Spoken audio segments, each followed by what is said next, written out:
Hello everyone and welcome back to the competitive classes. Also welcome back to our MCQ series जिसमें हम लोग concept सीख रहे हैं क्वेश्चंस का through MCQs. We are daily doing some MCQs. उसके base पे हम जो भी हमारा फाइनेंशियल अकाउंट असिस्टेंट में और इंस्पेक्टर के एग्जाम में जो भी आपका अकाउंटिंग का सिलेबस रहने वाला है वो पूरा हम कंप्लीट कर रहे हैं सो दैट आपकी रिवीजन भी हो जाए एंड जिन्होंने अभी तक अकाउंटिंग नहीं पढ़ी उनको बेसिक कंसेप्ट जो है वो अकाउंटिंग का समझ में आ जाए. राइट. सो अभी जो हमारा चैप्टर चल रहा है इससे पहले हम लोग 2 चैप्टर कर चुके हैं ऑलरेडी.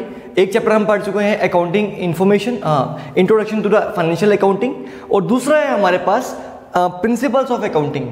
ये 2 चैप्टर हमने कंप्लीट कर लिए हैं. थर्ड चैप्टर जो हमने स्टार्ट किया है गाइस, थर्ड चैप्टर है हमारे पास अकाउंटिंग इक्वेशन. थर्ड चैप्टर जो हमने स्टार्ट किया है दिस इज अकाउंटिंग इक्वेशन और इसके बेस पे 1 से लेकर 10 क्वेश्चन जो हैं वो हम प्रीवियस वीडियो में डिस्कस कर चुके हैं. अगर आप वो लेक्चर्स देखना चाहते हो तो नीचे एक प्लेलिस्ट का लिंक मिल जाएगा आपको. वहाँ पे आपको अकाउंटिंग की और मैथ की दोनों की प्लेलिस्ट आराम से मिल जाएगी. वहाँ पर जाके आप हमारे लेक्चर्स देख सकते हो. एंड गाइज अगर आपको वीडियोस अच्छी लग रही हैं, कुछ सीखने के लिए मिल रहा है तो वीडियोस को लाइक कीजिए, शेयर कीजिए, सब्सक्राइब कीजिए चैनल को. सो चलिए स्टार्ट करते हैं हमारे आज के क्वेश्चन से. हमारा आज का पहला क्वेश्चन है According to this concept, it is assumed that business will exit for this is not exit, this is exist. ये exist नहीं है, exit नहीं है, ये exist लिखा हुआ है यहाँ पे for indefinite time period. तो ये क्वेश्चन जो है हमारा अकाउंटिंग कंसेप्ट में से निकल के आ गया हुआ है. तो ये क्वेश्चन का आंसर क्या है? ऐसा कौन सा हमारा कंसेप्ट है जिसके अकॉर्डिंग हमारे बिजनेस की लाइफ जो है, जो हमारा बिजनेस है वो कॉन्टिन्यूसली टिल एटर्निटी एग्जिस्ट करता रहेगा.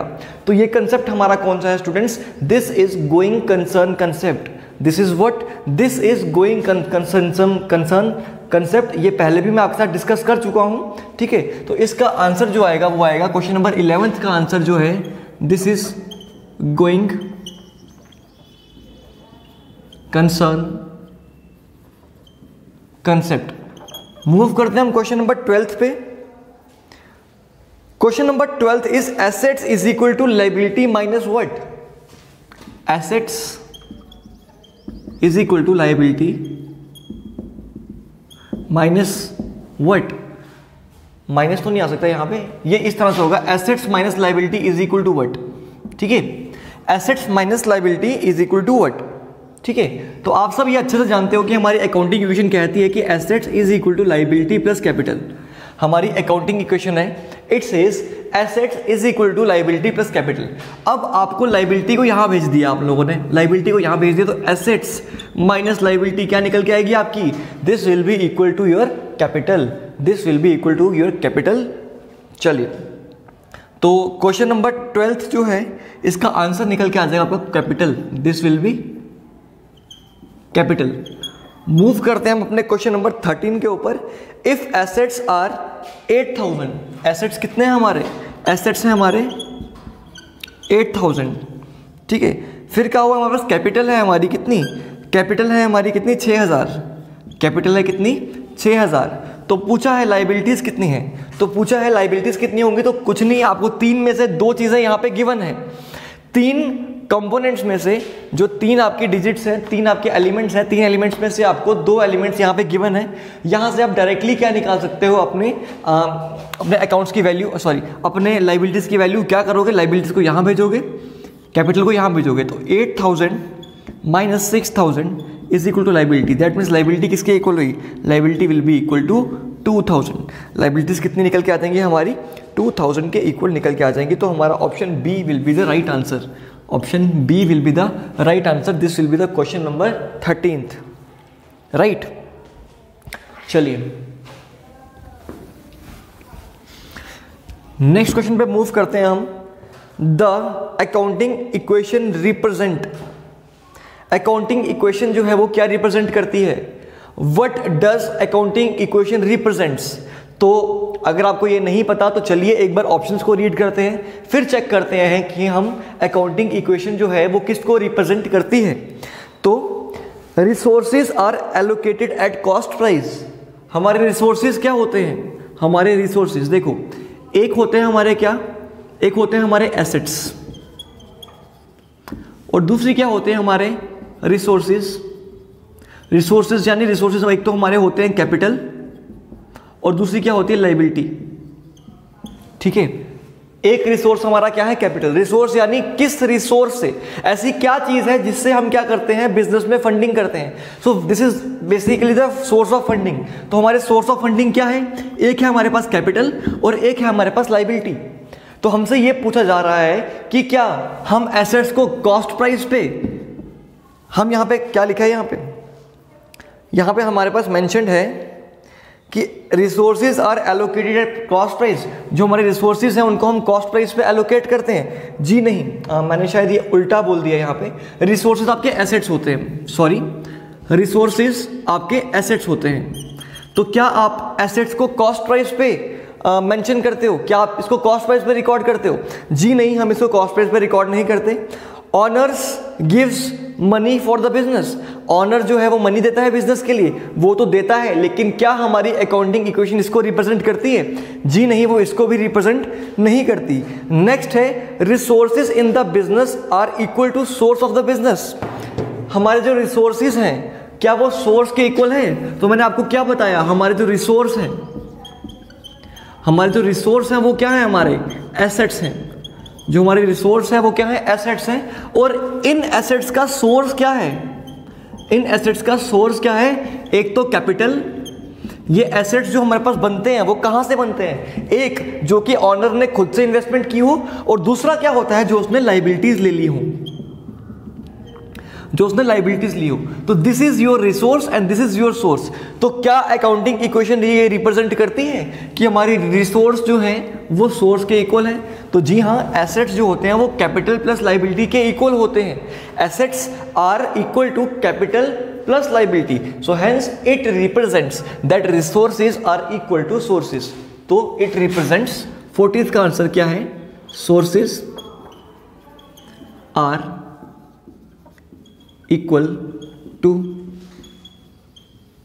रिसोर्सेज। राइट गाइज, अगर आपको वीडियोस अच्छी लग रही हैं, कुछ सीखने के लिए मिल रहा है, कुछ बेनिफिशियल मिल रहा है आपको, तो प्लीज चैनल को लाइक कीजिए, सब्सक्राइब कीजिए, शेयर कीजिए, सो दैट और भी लोगों तक हमारी ये वीडियोस पहुंच सके।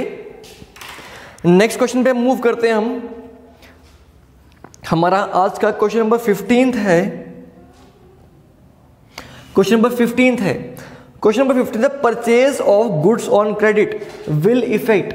अगर मैं गुड्स जो है मेरे, नाउ व्हाट आर गुड्स, यहां पे सवाल उठता है कि गुड्स क्या है, गुड्स क्या होते हैं?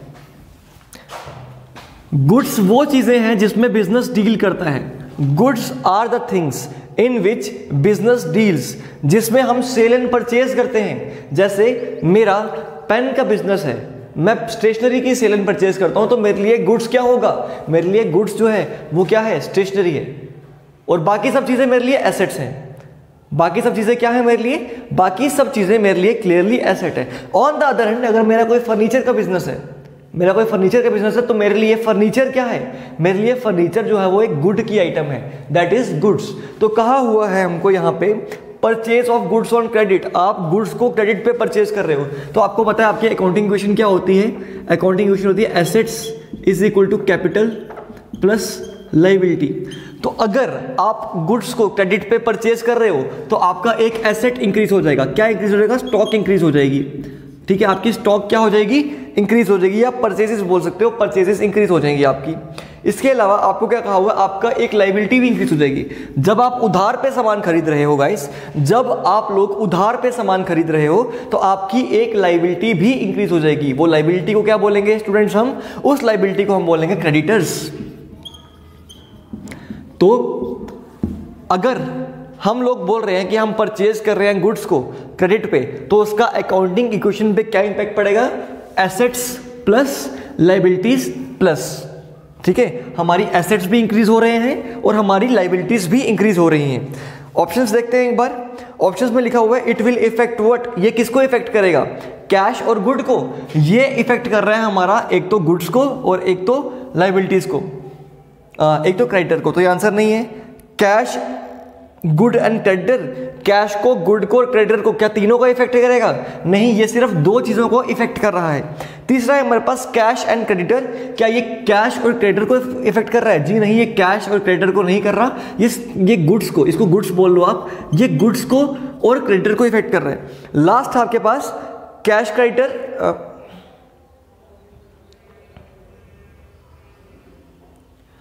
Cash creditors and owners equity, तो इसमें से किसी को भी इफेक्ट नहीं कर रहा। तो आई थिंक देर यहाँ पे कुछ ऑप्शंस में गड़बड़ है। ये जो बी ऑप्शन है ना, आप बी ऑप्शन को यहाँ पे कैश गुड ना करके यहाँ पे उसको गुड्स कर लो, ठीक है। जो आपका बी ऑप्शन है उस वहाँ पे लिखा हुआ है कैश गुड और क्रेडिटर्स, तो आपका आंसर क्या आएगा? Goods and creditors. आपका बी ऑप्शन जो हो जाएगा वो करेक्ट आंसर होगा। बी ऑप्शन में आपको क्या करना है? आपको यहाँ से कैश को डिलीट करना है, ठीक है। चलिए, तो आपका आंसर क्या आएगा? Goods and creditors. आप अगर परचेज कर रहे हो गुड्स किस पे, आप अगर गुड्स परचेज कर रहे हो क्रेडिट पे, तो ये किसको इफेक्ट करेगा? या तो गुड्स को या तो क्रेडिटर्स को, दोनों को इकट्ठे करेगा, ठीक है। क्वेश्चन नंबर 16 पे आते हैं। Accounting in provides information on, ये हम पहले भी एक बार एमसीक्यू डिस्कस कर चुके हैं। ये एमसीक्यूज हमारा कहाँ से आता है? इंट्रोडक्शन टू फाइनेंशियल अकाउंटिंग में से। तो एमसीक्यू है हमारे पास, अकाउंटिंग प्रोवाइड्स इंफॉर्मेशन ऑन। जो अकाउंटिंग है ये इंफॉर्मेशन किसके ऊपर प्रोवाइड करती है? क्या ये हमें cost and income of managers, manager की इनकम और कॉस्ट पे इंफॉर्मेशन प्रोवाइड करती है? जी हाँ, करती है। नेक्स्ट हमारे पास companies tax liability for a particular year, हमारी कितनी टैक्स की लाइबिलिटी बन रही है एक पूरे साल में, क्या ये उसको इफेक्ट करेगी? जी हाँ, बिल्कुल करेगी। नेक्स्ट है financial conditions of an institute, हमारे इंस्टीट्यूट की फाइनेंशियल कंडीशन क्या है, क्या ये उसको इफेक्ट करेगी? जी हाँ, ये उसको भी इफेक्ट करेगी। तो हमारा आंसर क्या आएगा? Answer will be all of the above. Answer will be all of the above, right. Move करते हैं हम अपने नेक्स्ट क्वेश्चन की तरफ।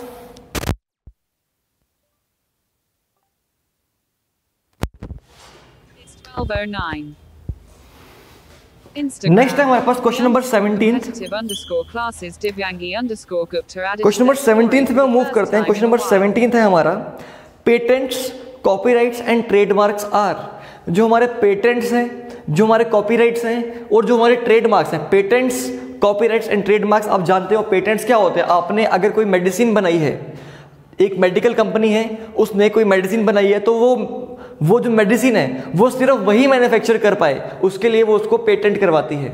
कॉपीराइट क्या होता है? अगर आपने कोई बुक लिखी है और बुक सिर्फ आप ही उसको पब्लिश कर पाओ, तो आप उसको क्या करते हो? आप उसको कॉपीराइट करते हो कि इस पे आपका ही कॉपीराइट है, इसको और कोई पब्लिश नहीं कर सकता।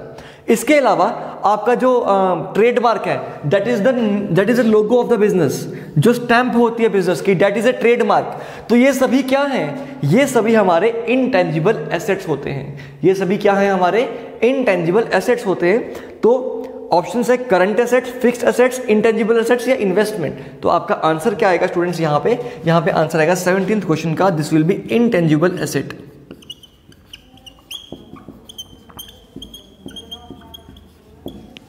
नेक्स्ट बात करते हैं हम क्वेश्चन नंबर 18।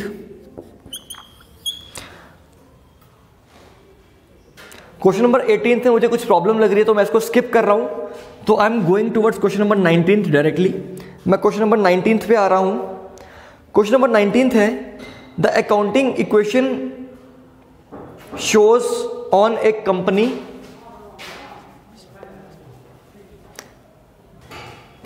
सो हमारा क्वेश्चन है यहाँ पे, the accounting equation shows on companies. Accounting equation जो है वो कंपनी के कहाँ पे मेंशन की जाती है? तो आप सब ये अच्छे से जानते हो, मैंने आपको बताया है ये पहले भी, फर्स्ट लेक्चर में आपको ये अच्छे से क्लियर किया था कि accounting equation is also called balance sheet equation.